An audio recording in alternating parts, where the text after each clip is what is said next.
Welcome everybody to the Engaging for Localized Innovation, Open Innovation panel discussion. My name is Andrew Kaiser. I'm the founder and president of Kaizen, a Tetra Tech company, and will be moderating today's session. It's a pleasure to be here, and thank you all for joining us. We look forward to a really exciting conversation. Before we get started, I want to do some housekeeping here.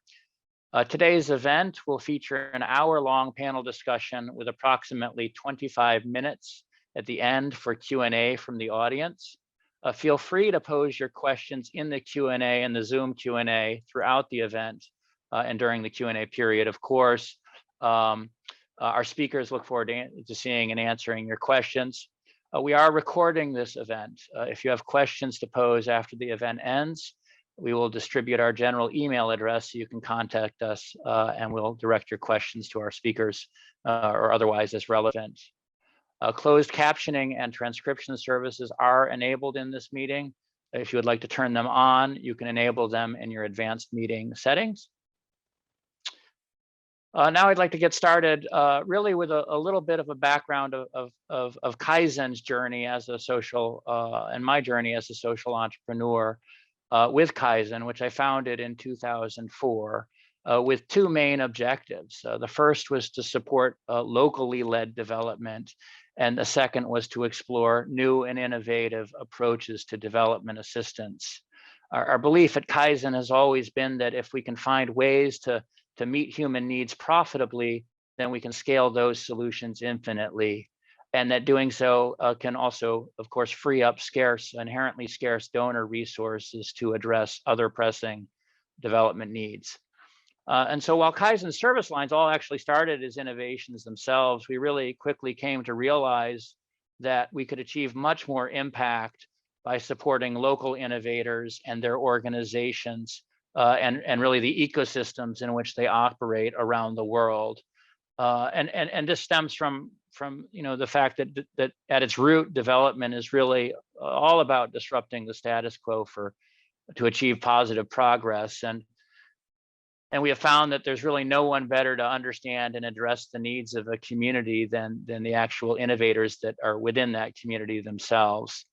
And so really our work at Kaizen has shifted to supporting local innovators around the world and then also increasingly to the ecosystems in which they operate.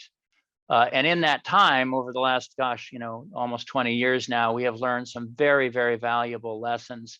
I'll share just a few with you here now, and then we'll get the discussion going with our panelists. But the ones that I really wanted to share as important in terms of our work with local innovators is just the criticality of their lived experiences within a given ecosystem. You just can't replace the reality in which they face and listening to them and hearing what's working and not working.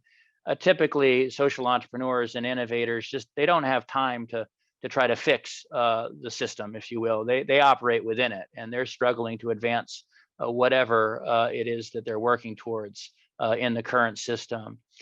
A second one is the importance of both very broad and very inclusive, but also competitive search and selection processes for innovators that are receiving any kind of outside support to really pick the ideas that have the greatest potential and the greatest commitment from the leaders and founders and opportunity, ideally to scale. Third, I'll say the value in connecting local innovators to each other and to really learn from each other, the value that peers have in terms of similar challenges, even though they may be innovating on very different things. If they're operating in the same ecosystem, they have so much and have constantly expressed to us to learn from each other and in terms of how to address different challenges and constraints or capture different opportunities. And last, but certainly not least, is the importance of helping local innovators form catalytic partners that go beyond the donors, really far beyond them, really working, helping to connect them with outside investors and private companies and government agents that may support them. These are just a few of the lessons that we have learned we've also observed some very important trends, which by and large are pretty favorable to local innovators and innovation systems. So, some of these include digitalization and globalization, the exponential increase in impact investment, which just over the last, I think 2019 to 2020, according to the Global Impact Investment Network, grew from 500 to 715 billion, a whopping 42% growth in just 1 year. And related to that, also kind of the emerging circular economy, which we think a lot of that investment is working towards. Other areas that make it somewhat more favorable to local investors and trends, if you will, are the proliferation of startup incubators and accelerators. Pretty much any capital city, at the very least, you go to around the world now has multiple, not just one, startup or business incubator and or accelerator. Of course, multiple co-working spaces and these types of things. That's a bit of a spectrum. And then you see them a lot also in secondary cities, less so in the countryside now, obviously, but we see a really strong expansion there. And last but not least, we have seen a much greater use of global or local specific, but basically international innovation competitions, such as the grand challenges that USAID and other donors are sponsoring, as well as competitions from private foundations and companies and others to try to identify really promising innovators pretty much everywhere around the world. At one point, we tracked over 50 active competitions that were specifically focused on supporting innovations in emerging markets. We have found and participated in many of these and supported others as consultants and advisors, that they can be highly valuable, these competitions, especially when they are really inclusive, which is hard to do, really looking for ideas from all sources, and when they have clear metrics and stage gates to ensure that the support and the awards, if you will, that those who are picked, the support goes to the most promising innovators and their innovations. And so just to wrap this up, just to be clear, I think we all know that local communities have always innovated. This is not new, a lot of times out of necessity, and still to this day. But what we're seeing now is a much more interconnected world, and we are all more interconnected to these innovators, and it's much more possible to identify and support ecosystems and support them to affect bottom-up change. But at the same time, it's still a very, very small, this type of support that the development community is offering is a very, very small fraction of what we as a development community as a whole do. And one of the main reasons that we as Kaizen recently joined Tetra Tech and are part of the Tetra Tech family now is so that we can explore this type of support and providing it at a much greater scale, which we're excited to do. So with that, I'm excited to introduce my panelists who have a lot of experience and ideas to offer in this space. So let me introduce each one of them, and then I'm going to pose a few questions for them to discuss. So first we have Janelle Blanchard. Janelle has worked for several years supporting mainly at the nexus of clean energy and utility reform. That's her specialty. And also on open innovation challenges, mostly with the U.S. Agency for International, in support of the U.S. Agency of International Development. And she's currently managing and overseeing several projects in the clean energy and also the energy gender nexus, including open innovation challenges in Asia and in Africa. We also have Alexis Blanchard. Alexis has the excellent title of Emerging Technology Evangelist. It's got to be the best title ever. And she leads Google initiatives focused on using technology and in the public sector and really working to solve some great global challenges using technology and innovative ways to do it. She's also the former Chief Innovation Officer at USAID, and has through her various roles has worked with numerous innovators of really all sorts around the world, and helped them to succeed. Last but certainly not least, we have Larry Cooley, who has been a thought leader in development for some time now, as the President Emeritus of MSI, and more recently as the co-founder, although it's been some time now, of the Scaling Up Community of Practice, which Larry has really kind of helped develop as, I think, a bit of a project initially, and now has a very vibrant community that is supporting the scaling of different development solutions. And due to his commitment and belief that we all share of how important it is to reach scale for some of these best ideas. So with that, I want to turn to Janelle and pose the first question. Let's see here. All right, Janelle. So Janelle, you're managing a portfolio of projects for water and energy innovators, and through that work and overseeing that, through that work, you're working with numerous social innovators around the world. What are you seeing as the main opportunities and constraints? And how, as implementers, do you feel that we can be better allies and partners to further amplify local innovation and make it more inclusive? Okay, so good morning, afternoon, evening, everybody in the audience. So in terms of opportunities, I mean, I think the time is right? Donors and impact investors are looking for locally led solutions to tackle the challenges of the day: population growth, urbanization, climate change, unemployment among youth, scarcity and competition for water and energy resources. An opportunity we're seeing a lot is a nexus. There's a focus on nexus in any which way. So water, energy, and food, energy and health, energy and education. As you mentioned, Andrew, there is more than ever a focus on impact investing, the recognition that you have to have both a profit and social motive. And coming out of COP26, we've seen a wave of climate change finance that social innovators can go after, as well as a wave of gender finance, focused coming from the 2X challenge.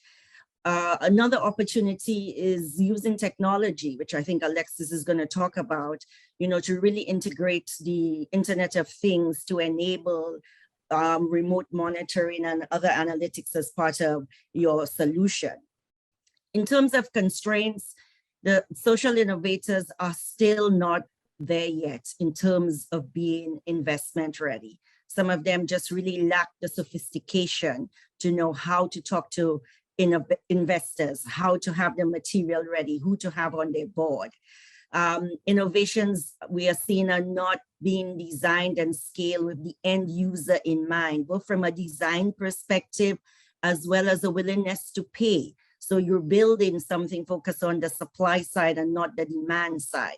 Varying product quality and a lack of product standards, so that turns off customers. They may have used a solar light previously, didn't work, and now they don't want to use it again. A lack of planning for after sales and end of life considerations in the business models. Andrew, you spoke about the circular economy, and that's really important, especially when you think about energy and solar panels.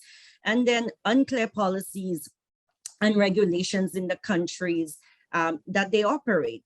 Global programs can do all they want, but if nationally there are not incentives to really help me with my innovation, then it fails.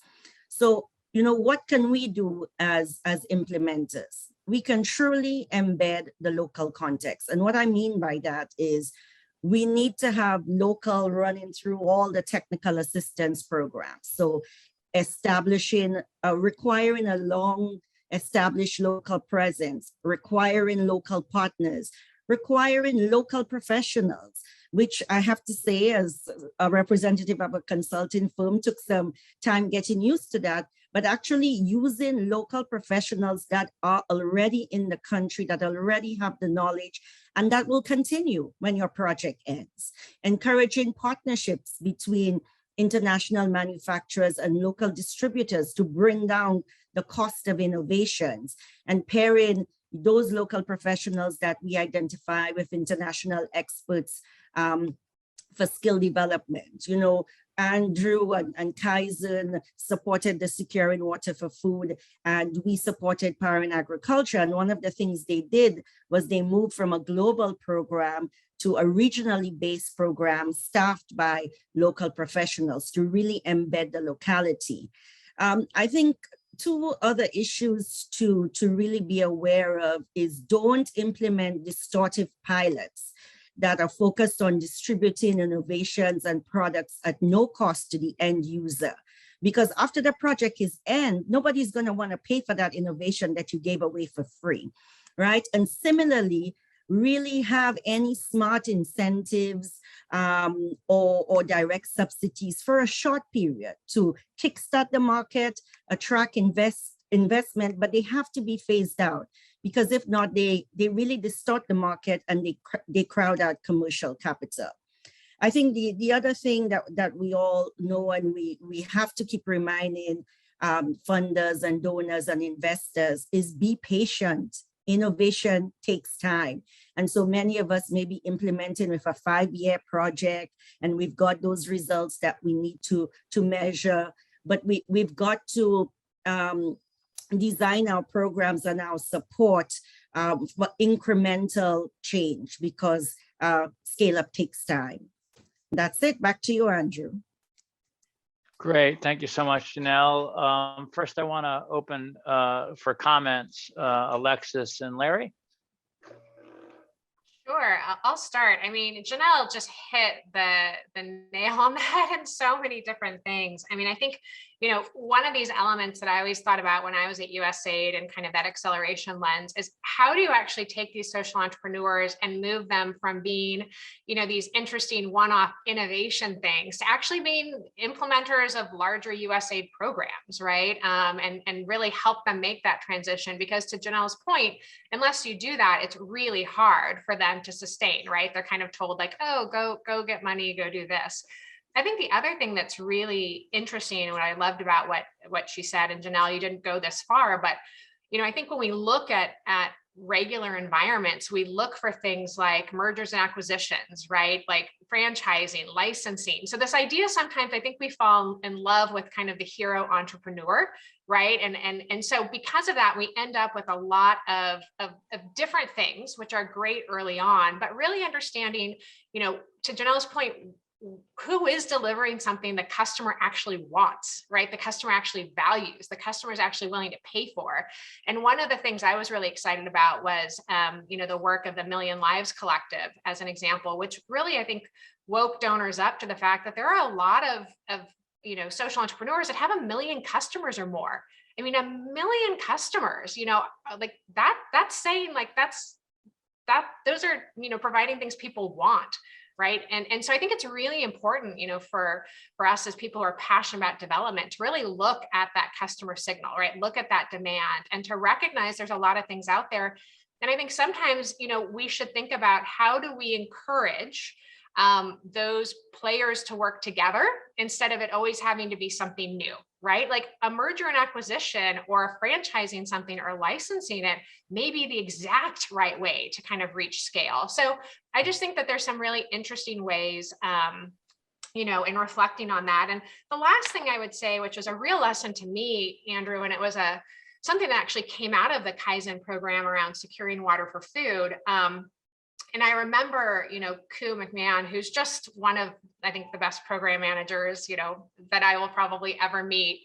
But I remember, you know, him telling me about one of our innovators, you know, who was brave enough to come back to USAID, right? Come back to Ku, come back to Kaizen and say like, hey, you're incentivizing me for the wrong thing. And in this case, it was a weather app. And, you know, one of the ways that we were judging success was how many people signed up for the app, which makes sense and seems logical. But, they were brave enough to come back and say, you know what, you're incentivizing me to get a bunch of people to sign up for something, not to serve them well, right? To Janelle's point, not to keep them around, not to provide them value. And it made me really wonder how many social entrepreneurs are brave enough to tell a donor, you know what, you're not incentivizing me to deliver value to the customer. You're not incentivizing me to have intimacy with my customer, and so those are just a few things that I love that she brought up. Great. Larry? Thanks, Alexis. Well, last is the best position to go on this, because I could just say amen and pass on, but I want to underline a couple of points that Alexis and Janelle made, because I think they don't get the attention they deserve. One is that the business model for social enterprise, I think, is still not nearly as developed as it needs to be. As a result, there's a huge gap between things that work effectively at a small scale and things that ever reach larger scale. I've estimated before that of the things that pass the test of even a very high bar, namely a randomized control trial of social enterprise, less than 5% ever go to scale and stay there. So that means 19 out of 20 don't. And it's not because the 19 are bad ideas and the one is a good idea. A lot of them were good ideas, but things that are necessary to move a good idea to scale are often missing in those formulas. And I fear that by focusing too narrowly on the technology side of innovation, we forget about all that other stuff. And for me, I would broaden the concept of innovation to be the technical innovation and everything else it takes to apply that successfully at scale and to keep it going, which includes the business model, for example. And in some cases, inevitably, it's going to require some structural change, although I take your point, Andrew, that really the people are too busy to make that their business to make the system different than it is. So that would be my first point. My second point is that sometimes I think our desire for the shiny penny gets in the way. And the incentives for the biggest disruption can get in the way of the incentives for the largest impact. And some of the things that I've seen that have scaled and that have really had huge impact were not necessarily huge disruptions. They were important disruptions, but not huge disruptions. And they had a number of these other factors that made it possible to really move them through the chain. And finally, picking up on a point Janelle made that I think is a bit of a conundrum in all this, I really think this time frame is terribly challenging for donors. Terribly challenging, because the IT revolution may change what I'm about to say, but looking historically at scaling, the typical time frame to scale is 15 years. So if we're serious about that, support is needed all along that journey.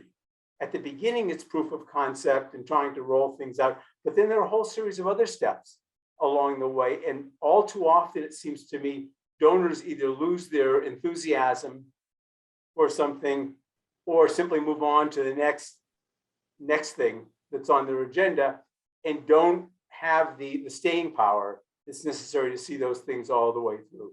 So this is not by way of disagreeing with Janelle and Alexis. In fact, it's by way of agreeing with them, but just adding a dimension that I think is necessary if we care about the size of the impact, not just the size of the potential disruption. Yeah.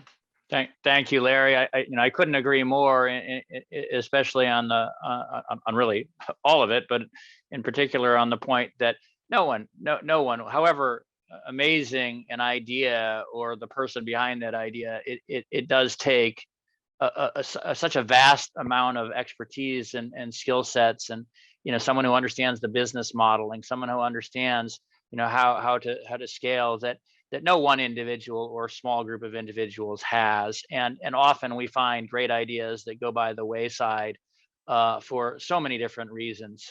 Now that's inevitable on some level, but the better that we can do in helping to support those folks, the more good ideas that we will have. Obviously, we'll get to the next level, and the more breakthroughs that we will have that will be a world-changing ideas that started super small, the seed that grew, if you will. With that, I want to move on to our second question. Alexis, this is directed to you. As an emerging technology evangelist, what do you see as the opportunities that digitalization is bringing, particularly to locally led development? Are you seeing those opportunities being captured? And if so, in what ways? And what are some of the examples? Yeah, absolutely. I think, I mean, it is a fascinating time right now to be, in technology in this moment with a world that has become so rapidly dependent, right, on technology, digitization, and just connectivity. So I do think that there are a number of lessons learned. And to be really transparent, as you mentioned, I had one of the best jobs, I think, in all of development to be the Chief Innovation Officer at USAID. And so, but there were really 3 areas that I wanted to learn more about. And I say that because I think it's interesting for us to all think about kind of our journey around this technology, relevancy path. One was, coming to Google because I wanted to understand the technology, right? I wanted to understand what was real, what was kind of hype. I wanted to understand how to answer questions like, what about privacy and what about security? The second was on culture. A lot of what we're talking about when we talk about changing to maybe using more social entrepreneurs or things like that, those are all elements that are really deeply rooted in the culture of how sectors have been doing work before, right? Where someone perceives risk. And the final one, and this is the most important one, I think, is this idea of customer, right? Really kind of putting that person in the driver's seat. And I think what's really exciting is how technology allows us to do these things. But I think, most importantly, there's probably 3 areas. I think the first one, think about technology and digitalization, is this idea of efficiencies, right? We are all in this, in this world now where the flow of information is gaining speed, right? Which means our programming can go from being more proactive and predictive versus just reactive, right? When I started my career in the UN and in USAID, you'd have a 5-year project, right? And kind of be like, well, at the end of 5 years, you can know it's working. That's just not acceptable anymore, right? There are things that we might see, and I know when we funded innovation at USAID, where if it wasn't working, you do need to give it time. But sometimes if you've got really great data, if you've got really good insight, it just isn't what people want, right? And to be able to stop that or pivot.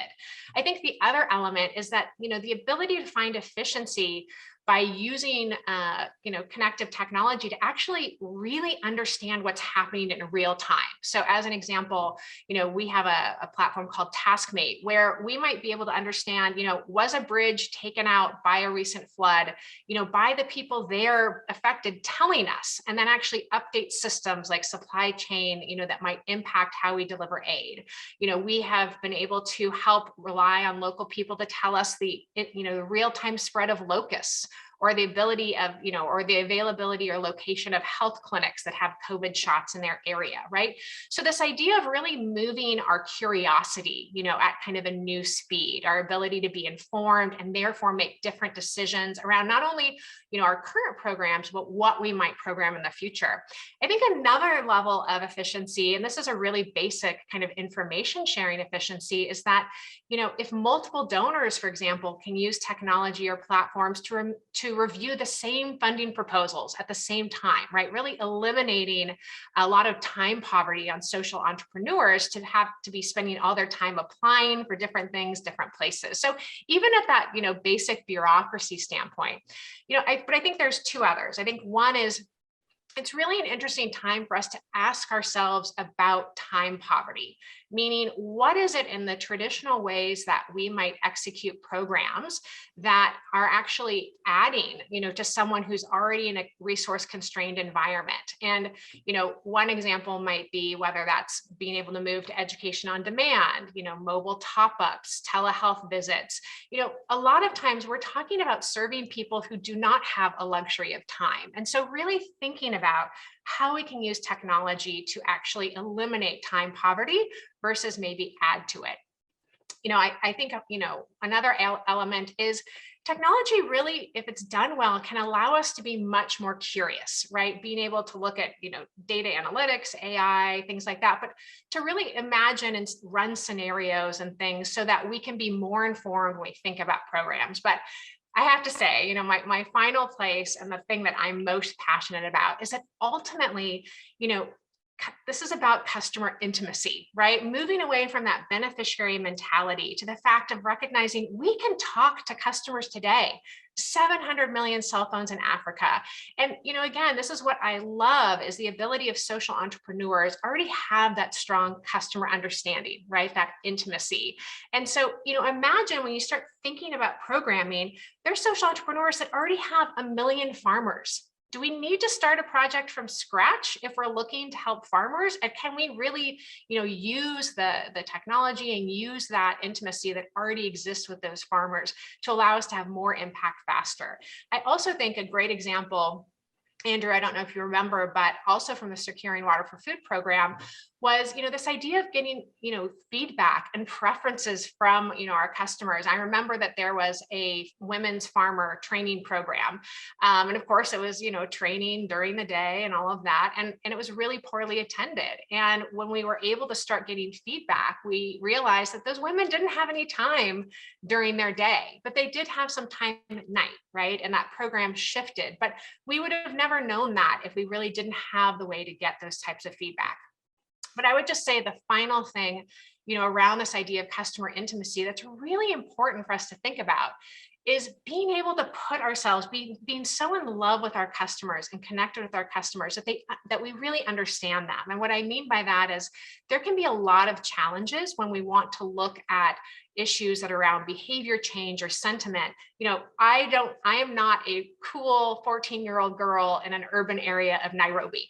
Right. And so I don't necessarily know if I want to talk to her about, let's say, family planning, what's going to resonate with her, what's going to, what's really going to stick. And that's actually really important when we want to think about the effect of our programming. And so right now we have the ability with technology, at Google, I can look at trends. I can look at what are those types of people looking at, thinking about, caring about, and really taking that moment of respect to get to know them as best I can really means that I'm going to end up doing better programs that resonate and have the impact that I want to have.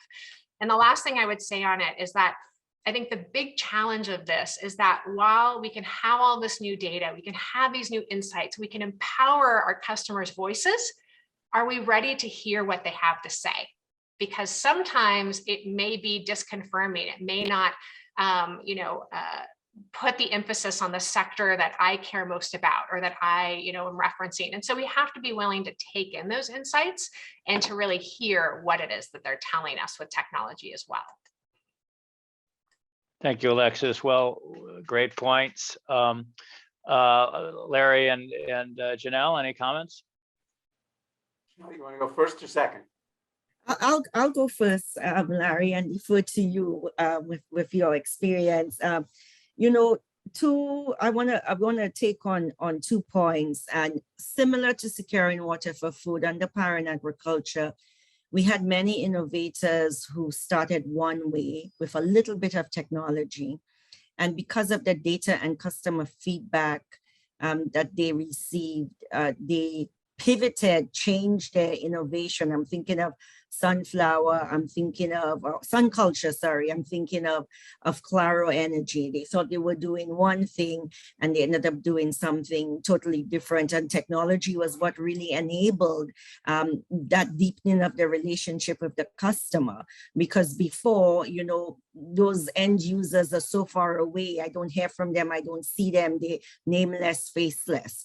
I think the other great thing about technology is bringing in at the bottom of the pyramid, and I think of digital money and pay-as-you-go in the energy sector, people who are really considered unbankable. The banks don't have information about them, can't give them loans, can't give them anything. And, digital money has changed their lives. And so maybe what started as an innovation for them to buy A now enables them to buy A, B, C, D, and enables them to have credit. And you really see a lot more, you really see a lot more companies using technology to deepen that relationship with their customers. I think Alexis is on point on that. I'll add just a couple of observations. If you're my age, you're constantly, absolutely gobsmacked about technology. I mean, things that you just didn't imagine could happen the way they're happening, play out on a daily basis. So I've given up on my ability to predict what will stick and what won't. I'm simply too amazed to do that. But there are a couple of things that really strike me that I think are important to keep in mind. One is that for a lot of it, we don't yet know the second order consequences. Alexis talked about privacy as one that's a good example, but there are also, I think, a lot of implications, positive and negative, on issues like inequality and inclusion on this.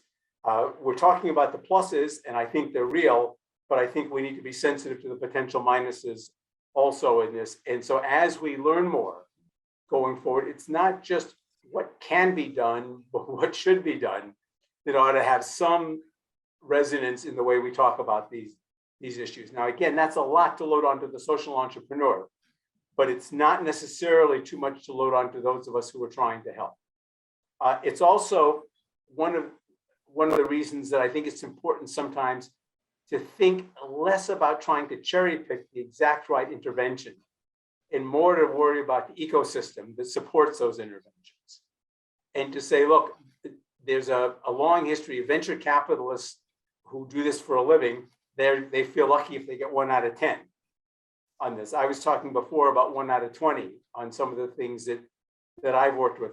So, I mean, that's one strategy, is to try to compete, get the best, and fund them. I'm not arguing against it, but I'm giving an alternative alongside it, which is the environment that allows social enterprise to grow and prosper in a country, that allows governments to interact in a different way with the social entrepreneurs in their country. It tries to make progress on the business models and how to think about blended finance in better ways to support these sorts of things.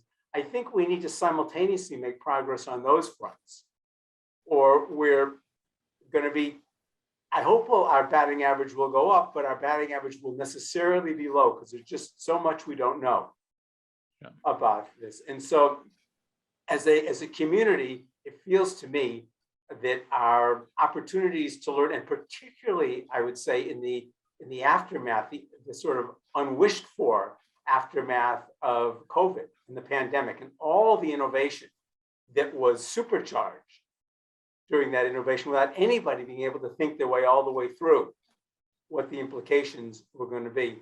I think we've got a great opportunity to really take a baby step back and look over the landscape and say, what have we learned from all this, and how do we support the most positive aspects of that going forward? Yeah, thank you, Larry. A couple of comments from my end. First of all, Alexis, you mentioned in a prior conversation about, while now as development assistance, the access to technology and information communication technology is of course expanded rapidly, but still there are so many people that it does not reach on a day-to-day basis, and of course not. As we all know, these are often the people that need our support and need support the most. And so it's just to say that over the next 5 to 10 years, as that access to technology continues to expand and eventually cover most of the globe, those opportunities for innovation will just also exponentially expand. And it leads me to wonder, I love your focus on the customer as opposed to beneficiary. And I know there's, for many of us in the development community, there's a desire to shift that dynamic.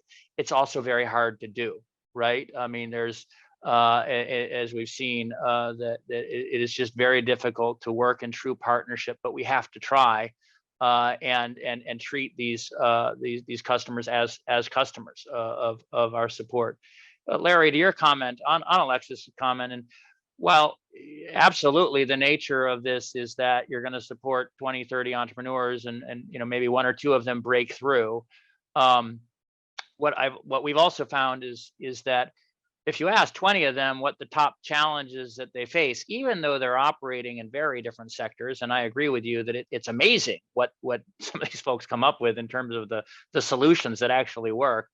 But you ask 20 or 30 of them in a given space what the challenges are, and not all those challenges, they all have different challenges for sure, but there'll be 5 to 10 challenges that they all share. And that should be our starting point, not what we think needs to be fixed in the ecosystem, not what we feel, objectively from our perspective is broken, but rather what they are saying in their real experience, what the challenges that are not overcomable are. With that, I want to turn to you, Larry, just in the interest of time here, and ask our final question. And folks, bear with us. We'll then open the floor to questions from everybody here.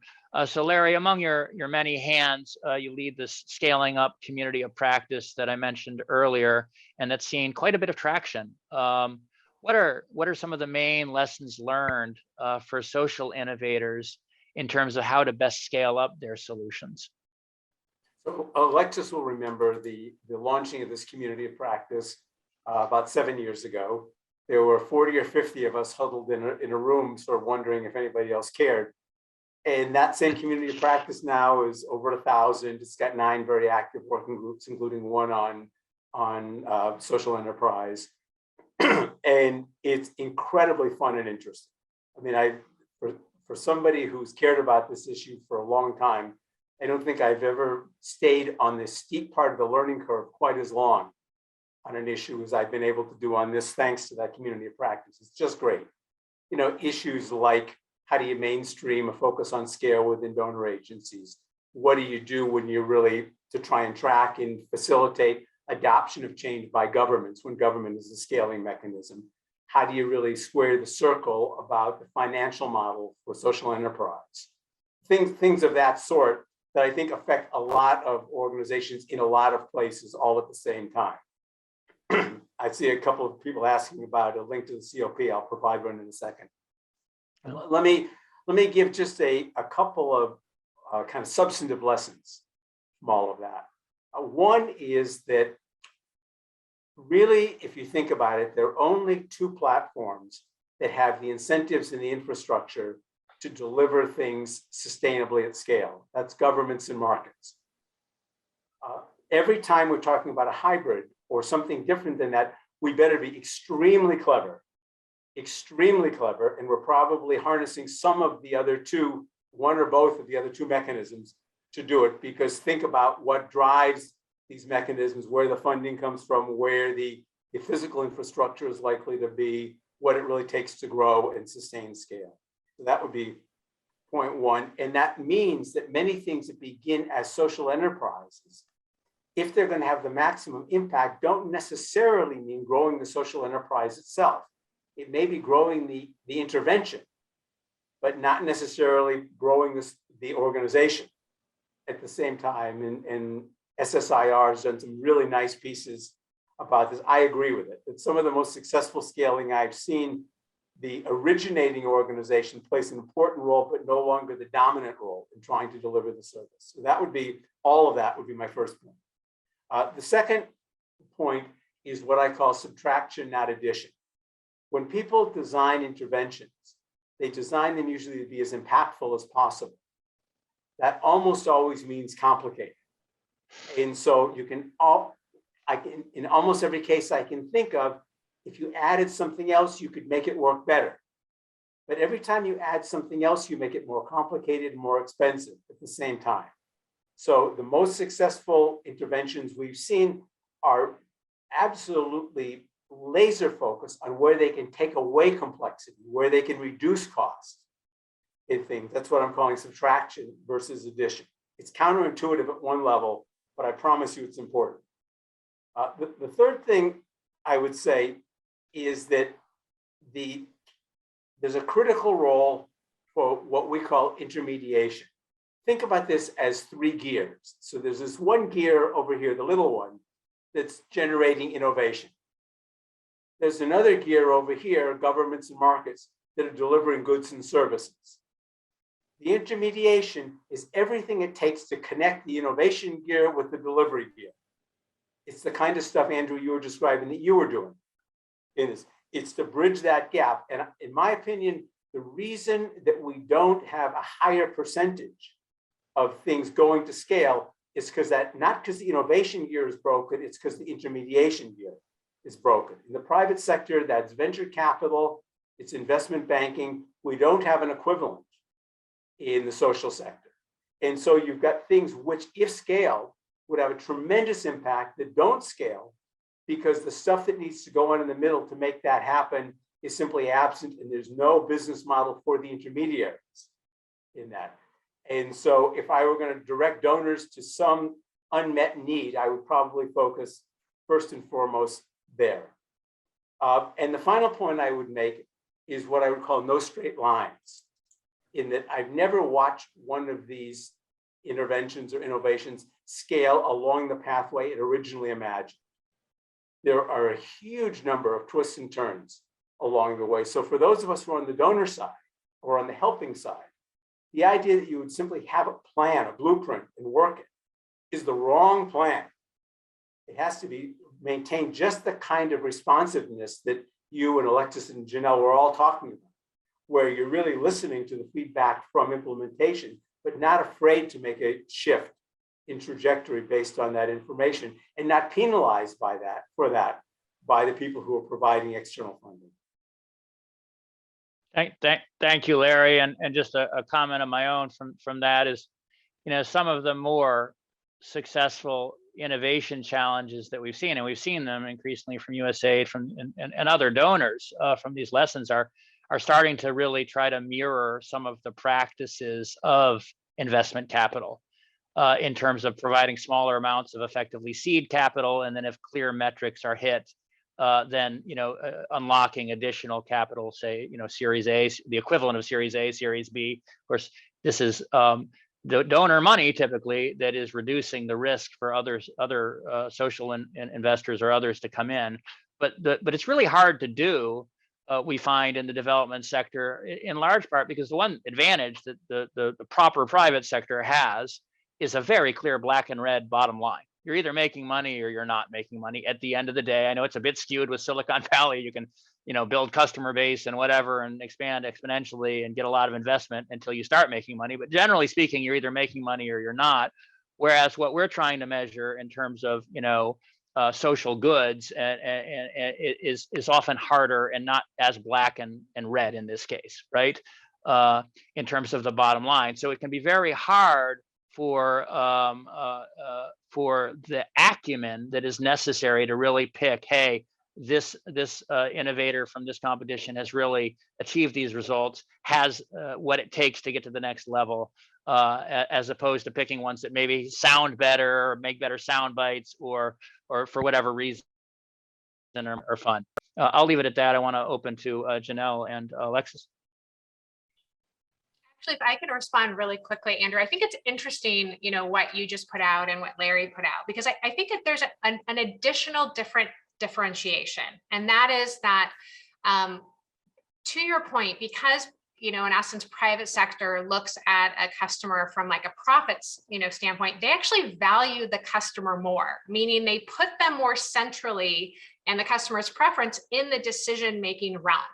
And that's actually really important because if, one of the things I really asked myself when I was having kind of my own, what did I want to learn next? How do I want to grow next? It came from an interesting conversation with a number of donors, donor partners, where we asked ourselves two things. We said, what if instead of the sector being the organizing principle, right, or the project being organizing, if we were actually really focused on the customer and saw them as valuable, that woman who might make, less than $5 a day, if that was really who we were trying to help, would we do what we're doing the same way as we're doing it now? And there are questions about like fragmentation and other things.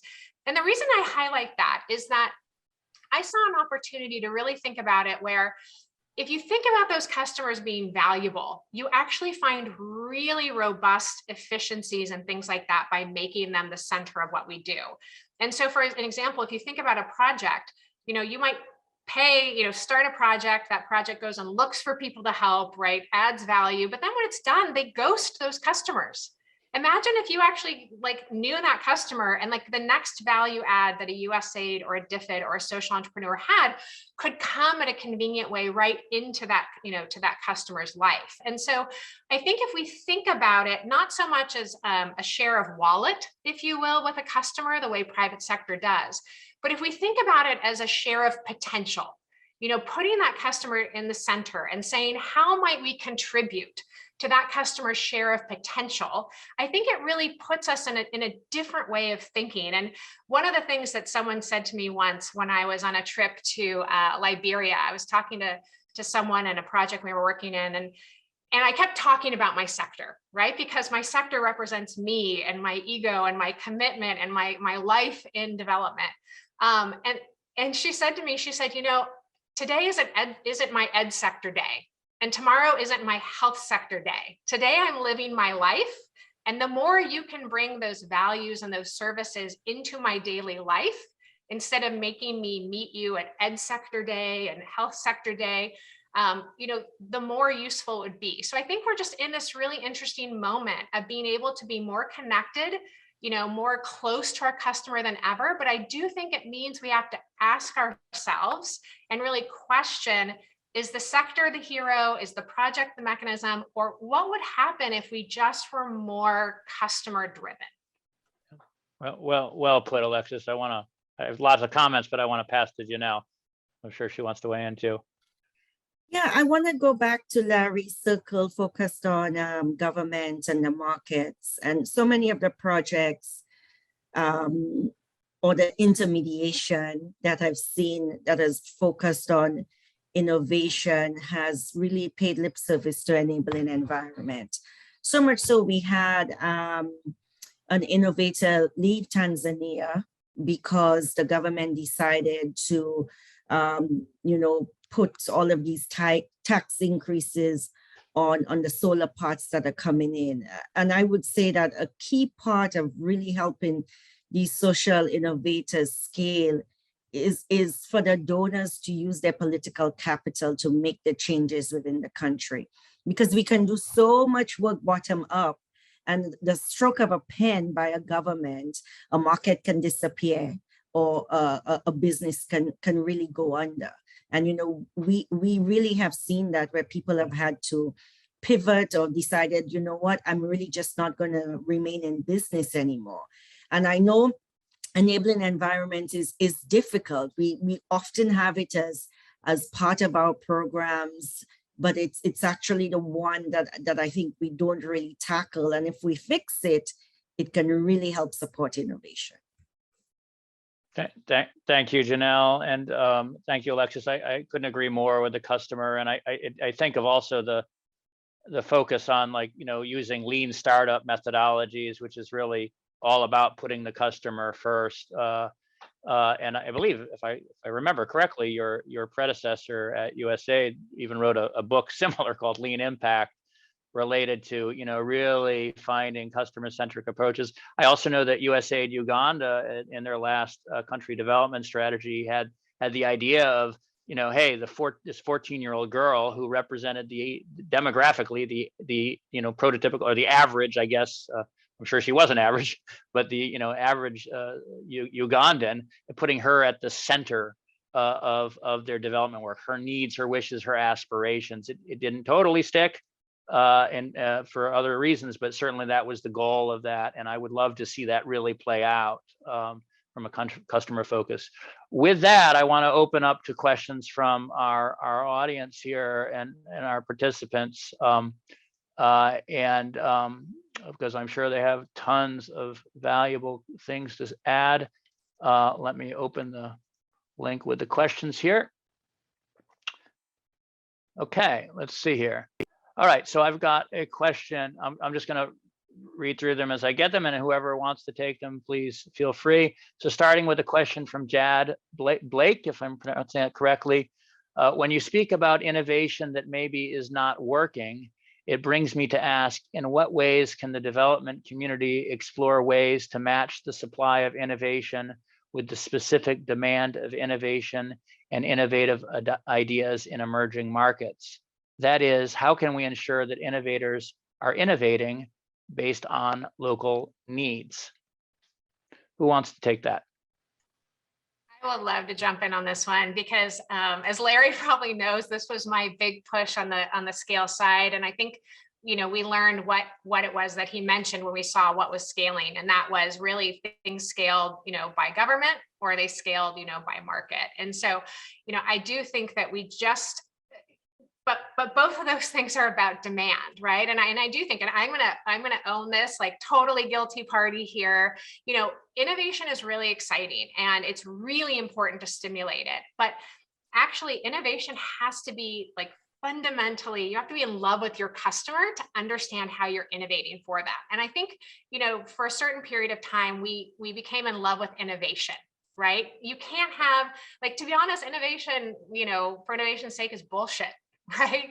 What we have to have, sorry to be very frank about it, so this idea of actually, like, maybe the next grand challenge, the next thing should be the Ethiopian Minister of Health telling, USAID or Gates Foundation, these are the 3 things we're ready to tackle.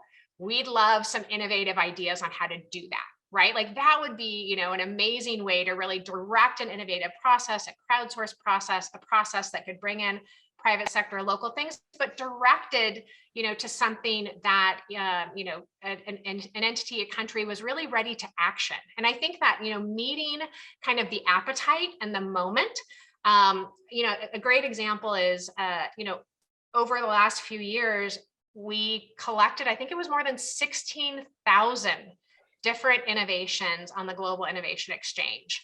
And, that was amazing, but it was most amazing because what it meant was that when someone actually wanted to do something about it, right? When demand actually started, they weren't starting from scratch, right? They might see 100 ideas, 20 ideas, but they were starting from that point.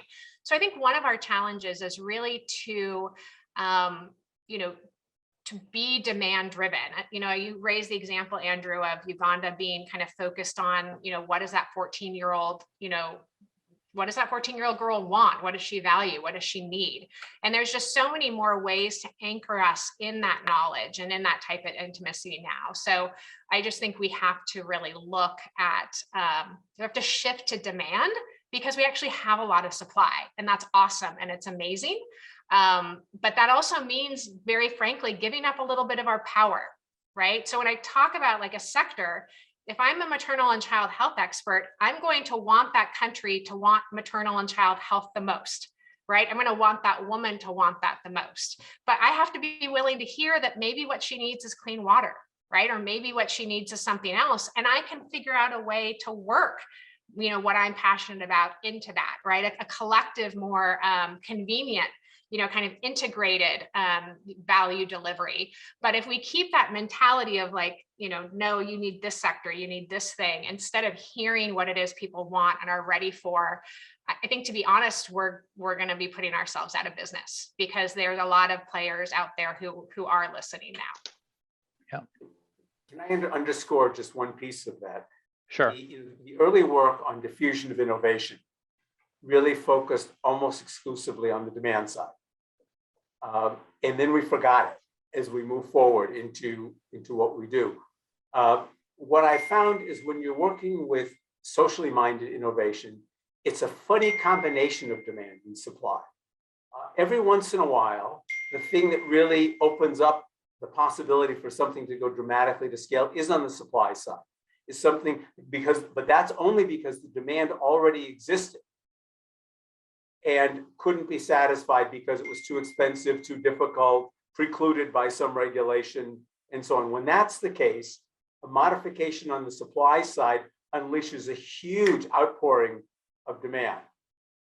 When it's the other way around, and you have to somehow generate the demand, you better be ready for a pretty long slog on this, because that's where the early discussion about diffusion of innovation operated. It basically is you see your neighbor has something and then you want to do it. You see an advantage, and it eventually goes from the early adopters to others on this. But that is a very long change process. It's way quicker if you can find a way to build into a demand that's already prominent in the marketplace or in the environment where you're operating. Yeah, I would simply say on that to ensure that innovations are based on local needs, work with local innovators, right? I mean, that to me, that's the if you got a local innovator who almost certainly is trying to solve a problem that he or she is facing. Now, if that's not the case, then they're not trying to solve a problem that they're facing or are acutely aware of. Then obviously you support them. But typically speaking, it's working with local innovators that ensures that local needs are the needs that are being addressed.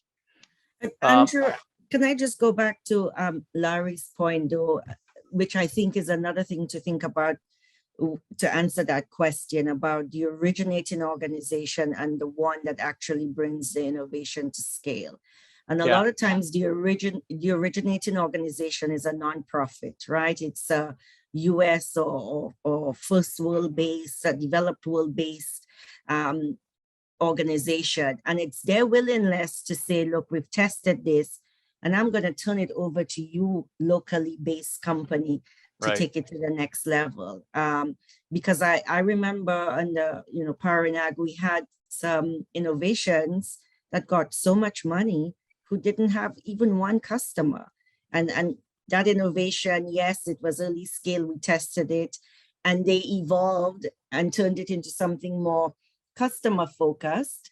But again, it really didn't benefit the countries that they were targeting. So really ensuring that when we engage with these originating organizations, that they're willing to let the innovation go, the importance of open source to allow others to use the technology and take it to the next level.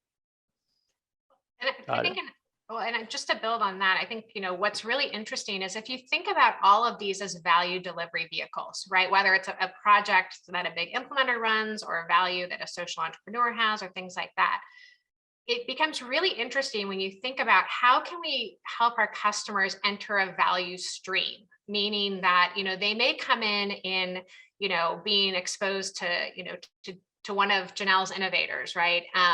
But yet, once we have that conversation with that customer, there may be other things that are useful to them, right? So they might have come in to get solar, but maybe they're ready for, a digital financial bank account. Maybe they're ready to think about family planning, and so right now, this idea of how do we put them at a value stream instead of a value stop? And I think, meaning like the project's done, it's over, that value proposition is stopped. And so I think this is what's really interesting about social entrepreneurs in particular, because they intend to stay in the business of serving that customer, they're much more likely, to think about, well, what's the next thing the customer needs? What's the next thing, right? And so, I wonder if we thought more about, this woman in kind of a village and her life journey and how we create a value stream around her.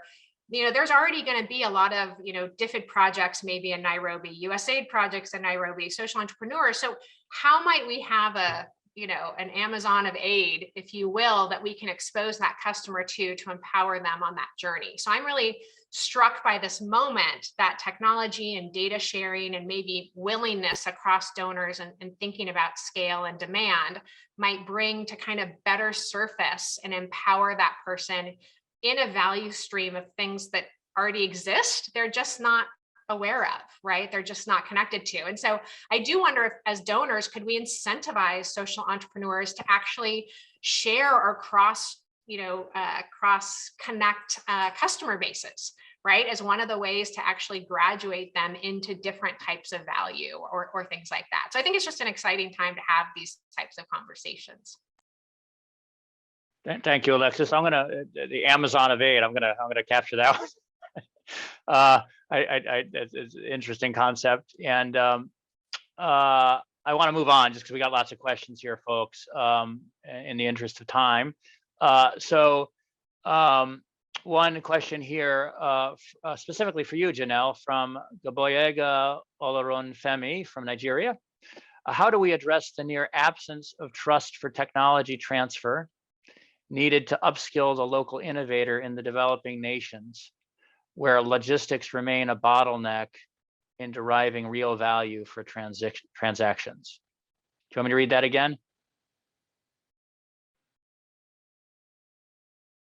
Yes, I'm on mute. Read it one last time. Yep. How do we address the near absence of trust for technology transfer that is needed to upskill the local innovator in developing nations, where logistics remain a bottleneck in deriving real value for transactions? So I think I want to, go back to three things that we previously touched on. It really is providing incentives for partnerships, and the partnerships can be, franchise, distributorships. We found that under some of the work we did under power and agriculture, requiring that initial organization to consider not being the frontline company selling to the customer, but a distributor to a local organization.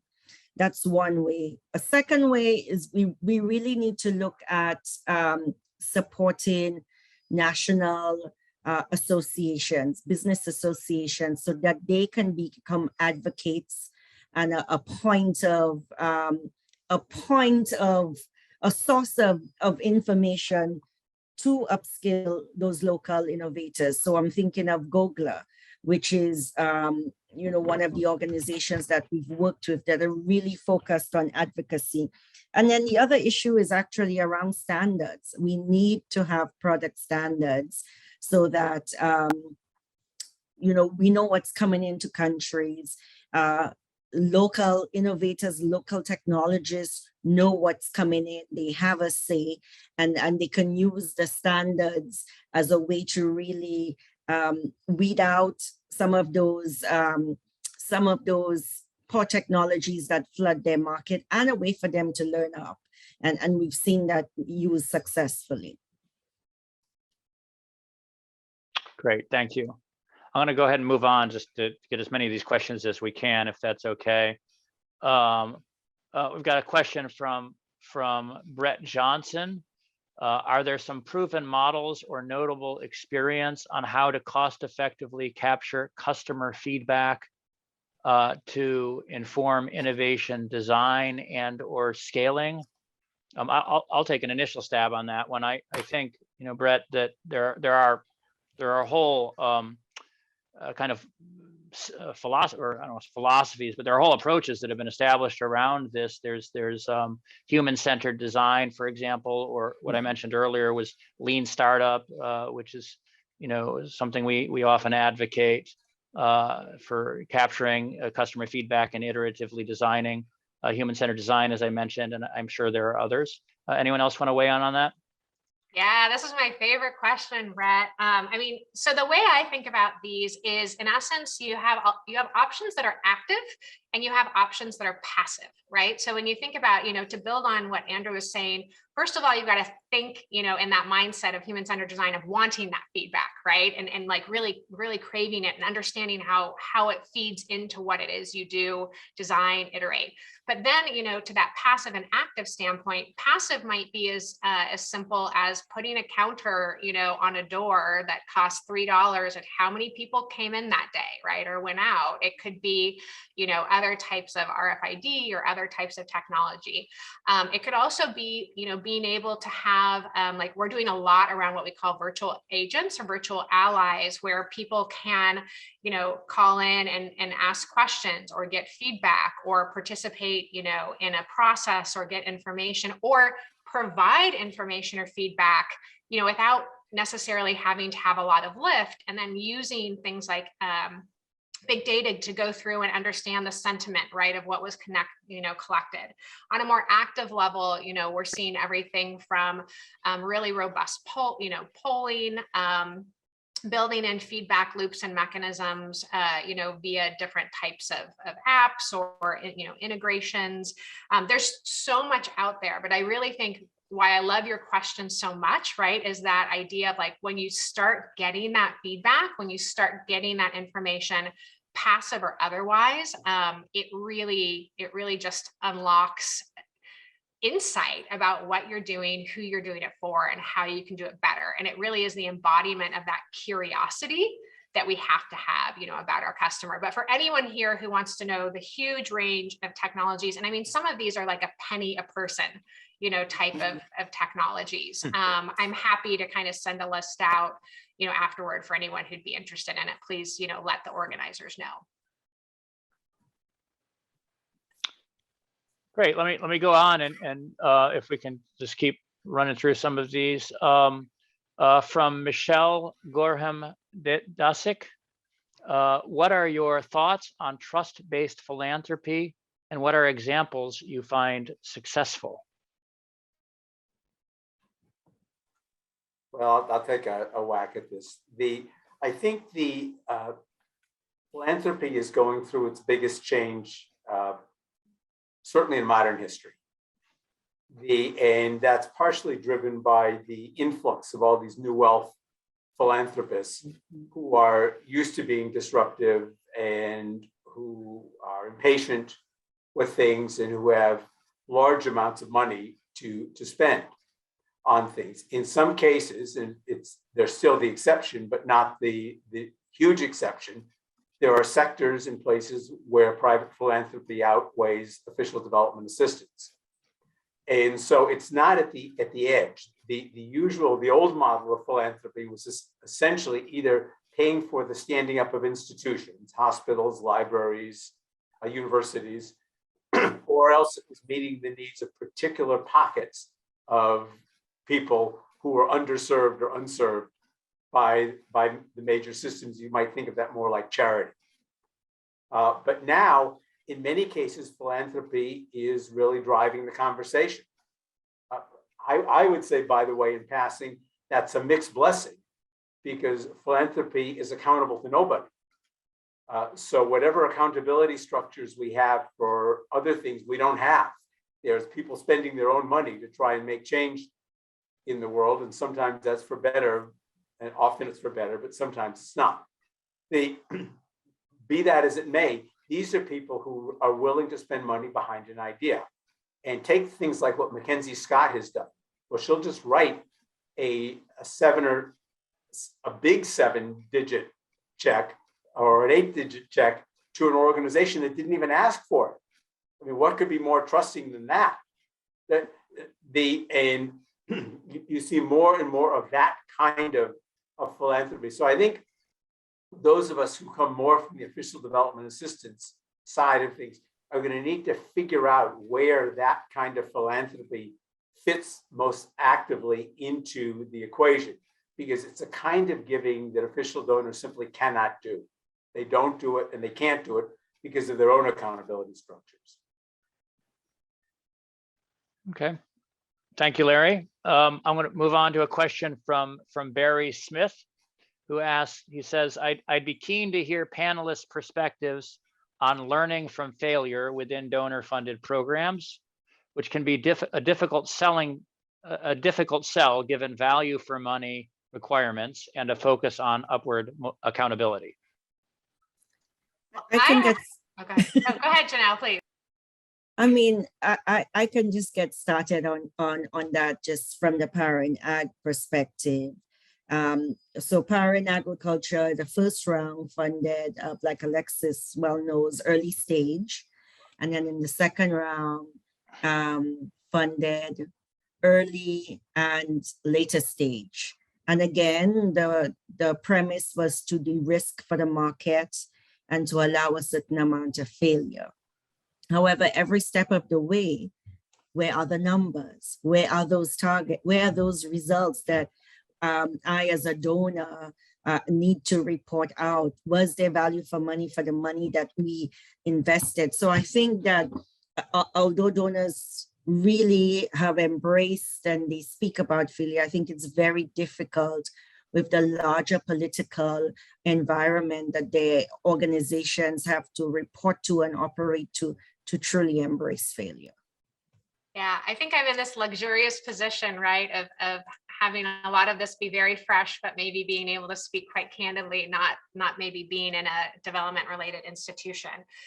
I mean, there were so many failures that I participated in, but part of it is really also about intentionality, right? I think one of the things that I really respected about, again, for example, the way, KU ran the Securing Water for Food program is that, if you go in with the understanding that some things aren't going to work, right, and you really are paying attention to those, you're actually able to stop them, right, and to redirect funds in a much more effective way, right? So to make failure useful, right, and positive, and to collect those lessons learned.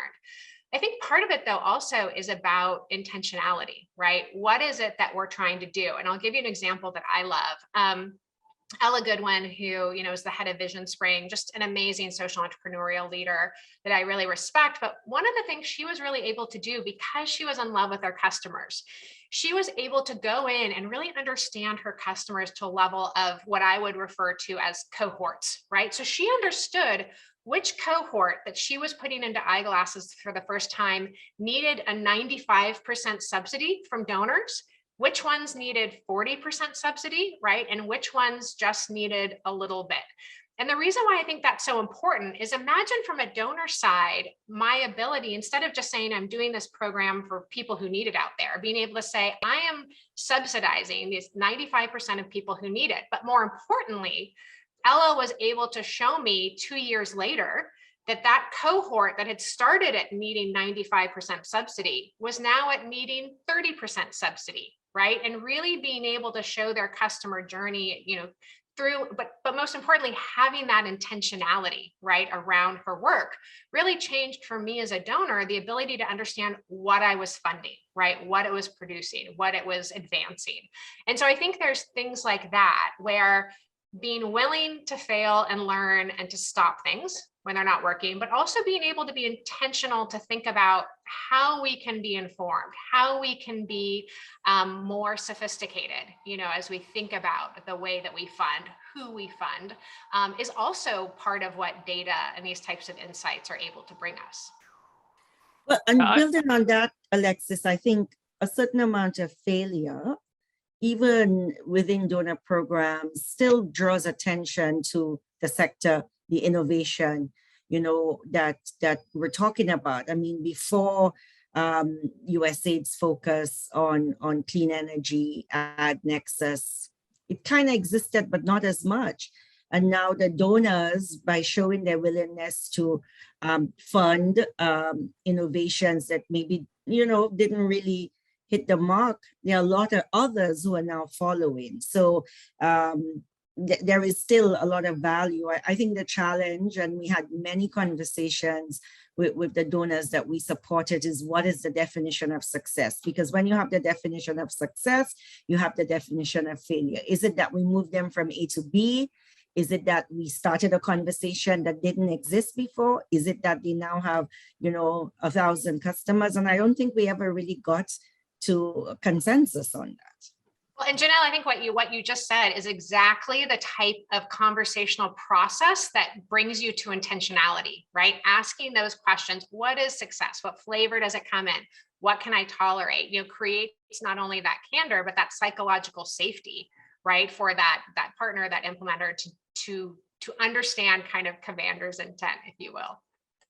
Yeah, and I would add to that. I think there is a culture change that is required, really, in terms of accepting and even embracing failure. And you mentioned Ku McMahon, and really he led he's a pretty brilliant guy, and led a really progressive team of donors that included not just USAID, but also CETA, the Swedish and the Dutch and the South Africans, and had an awesome chief of party and Donna Vincent Roa.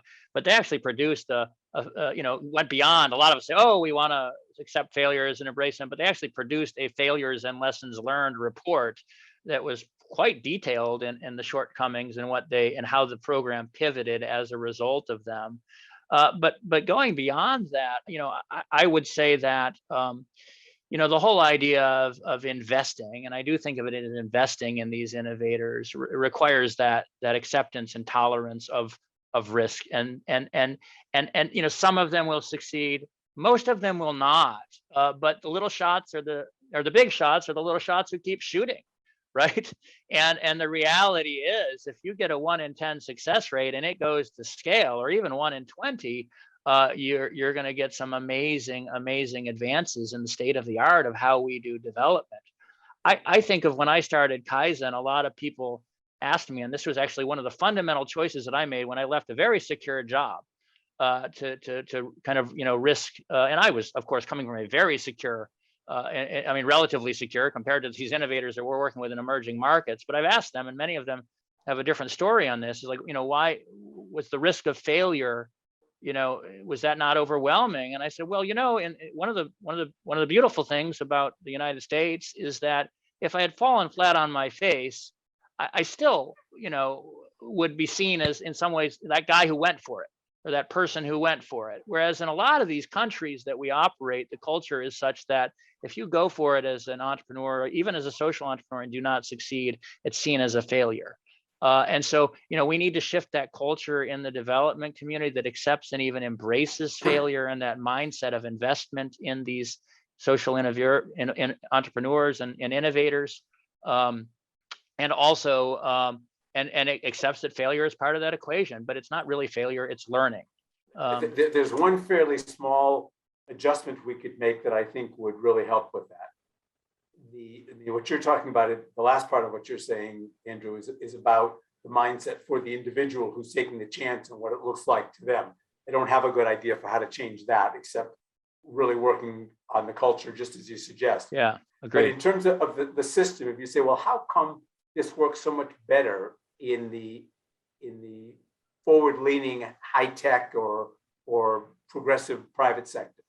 And it's because the people who are doing that are taking a portfolio approach. Some things don't work, but some things do. And the things that do make a big enough impact to more than account for, more than overwhelm whatever didn't happen in the ones that did not succeed. And you could even see the ones that didn't succeed as indirectly contributing to the overall success in the way Alexis was talking about. So I think if we could get donors in these programs to think portfolio instead of individual investments, and to set up the metrics that way, it sounds like a small change, but it would do a lot to shift this mindset. I think the other thing too, what you talked about, Larry, this is one of the reasons I came to Google, as I mentioned. The second was really around learning culture, right? Learning what was it like what did I experience every day, right? To be in a culture that allowed you to be innovative, et cetera. And I think what you touched on, and what Janelle touched on too, is this concept of psychological safety, right? And so one of the things that I would love to encourage everyone out there is have a really candid discussion with your donor, right? About what psychological safety is, right? Like how it is that where those boundaries are, as Janelle talked about, what are those things? Can I, if things aren't working out, if we're not quite sure, how early do you want us to come to you, right? Just really kind of being brave enough to say, what is this culture we're going to have together, understanding that we might be tackling something new, and really being like quite discreet about it. I think, we found that the greatest failures that turned into amazing triumphs were from those social entrepreneurs or implementers who were brave enough to kind of come back and let the donor learn along with them.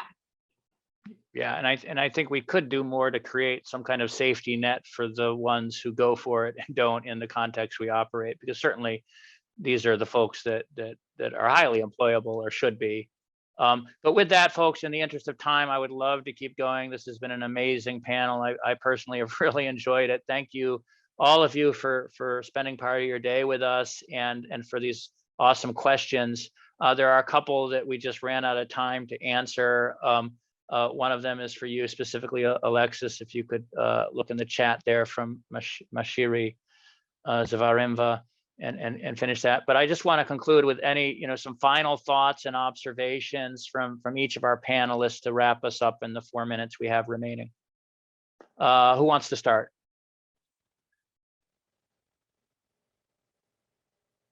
Go for it, Alexis. I think my final thought would simply be, you all are amazing, right? You have really given your lives to make the world better, right? To help someone's life be better, et cetera. This is a moment to fall back in love with your customer, right? Put the sector aside, put the project aside, fall back in love with your customer. And really, there's so many great ways to do that. But if you do that well, if you put them at the center, I really think that the rest will follow in really exciting ways. Thank you, Alexis. Larry, Janelle? I'll go next. I mean, I think for me, I'll say don't forget the enabling environment. You know, customer is very important. I totally agree with that. But if the enabling environment, when I say enabling environment, the policy and regulatory framework, the tax incentives, the custom tariffs, all of that is not clear, it can undermine your business, your social innovation. So find a way to influence that, be it through a national association, a regional association, by pushing your intermediary to focus on it. Thank you so much, Janelle. Larry? I think this is an amazing time to be doing this kind of work. It's just as development has had waves in the past, this is clearly one right now, partially forced on us by what's possible and partially forced on us by what's necessary in this. And I think if we'll look back on this as being perhaps the most innovative time in my lifetime, at least, in the development enterprise, and rethinking the role of social enterprise, the role of donors, the role of private philanthropy, and the role of just those of us who wish it all well in trying to make that happen. So I think the conversation is very timely, and I hope we don't think we've got the answers yet. Thank you, Larry. I would just say, for concluding from my end, I think of, you know, over the 20, slightly more than 20 now years that I've been in development, that there's been this shift. And it largely, when I started, it was very much a top-down, mostly expatriate driven and kind of time-bound project-based approach that we've taken. And you know, the world is really shifting and should shift, and development should with it, to a much more locally driven, bottom-up approach that is not limited by the bounds of a donor-funded project. And I would love to see much more time, effort, and funding and resources going towards these type of innovation competitions that are identifying and sourcing, you know, groundbreaking entrepreneurs, innovators, you name it, locally, and supporting them to kind of affect that bottom-up change in their own societies. I really hope that we as a community, as a development community, can coalesce around that. And I would love to see that to be a much greater portion of the work that we do than it has been historically. With that, I'll wrap up. Thank you so much, Larry, Alexis, and Janelle, for your, as usual, incredible insights and experience that you bring to the table. And thank all of you for participating today and for these great questions. And I really look forward to the next opportunity to discuss this and other related issues. Have a wonderful Wednesday.